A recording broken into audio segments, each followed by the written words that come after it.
এর আগ পর্যন্ত থেকে পাথর কাজ বন্ধ। জানি না কোন কারণে সরকার পাথর কাজ বন্ধ করে দিয়েছে। দফাগুলো যখন 10 টাকা চাউলের কেজি ছিল তখন আমি কাজ করতাম, তখন থেকে কাজ করতাম। আর এই দফাগুলো কাজ করে আমার জীবন চালাইতাম, আমার সংসার চালাইতাম।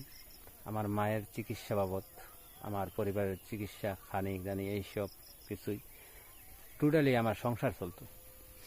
এখন আমার মায়ের চিকিৎসা বাবদ 5,000 টাকা লাগে প্রতি মাসে। এগুলো কোথায়তে পাবো?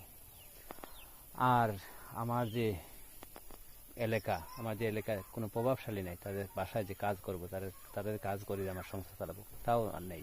আমাদের এলাকায় কোনো প্রভাবশালী নেই, সবই দিনমজুর, সবাই কাজ করে কৃষি খাতে।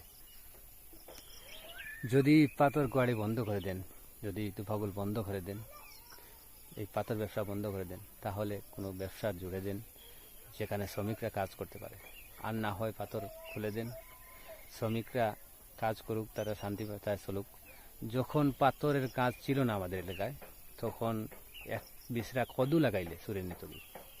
আর এখন এই দুফাগুলো কাজ থাকার কারণে কদু খেনে গরুটা যদি বাড়া থাকে চুরে নিতে চায় না, কারণ তার আছে, তার খাইতে পার, এখানে রুজি করতে পারে হিসাবে, টেকা আছে হিসাবে, এখানেও চুরি করার দরকার নাই, বিদায় চুরি হয়েছে না বেশি। কিন্তু এখন যদি কোনো কাজ কাম না থাকে, তাহলে তার সংসার, তার পেট কিভাবে চালাইব? মানুষ অসাধ্য হইয়া একবারে গিয়া চুরি করব।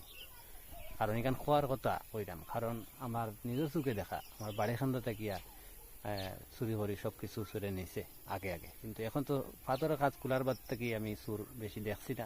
আমরা বাড়াও অনেক জিনিস থাকে কিন্তু নেয় না।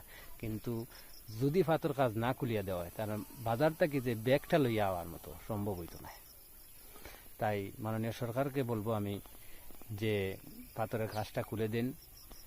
এখানে আমি একজন গরিব অসহায় দিনমজুর, আমি পাথরের কাজ করিয়াও আমি চলি। আর কোনো কাজ নাই আমাদের এলাকায় যে কাজ করব। কোনো প্রভাবশালী থাকলে না, হে কোনো কাজ করাই তো তার বাড়িতে কাজ করতে হয়, নিজের জীবন জীবিকা বাঁচাইতে হয়।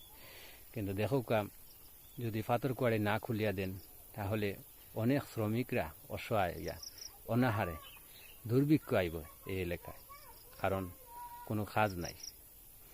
তাই আকুল আবেদন আমার মাননীয় সরকারের কাছে। আর বেশি বেশি করে আমার ভিডিওটা শেয়ার করবেন, যাতে এই ভিডিওটা দেখে আমার কথাগুলা শুনে যদি সরকার দয়া হয়, তাহলে এই পাথর গাছটা খুলে দেবে মনে করি, আমি আশা ব্যক্ত রাখি। আসসালামু আলাইকুম রহমতুল্লাহ।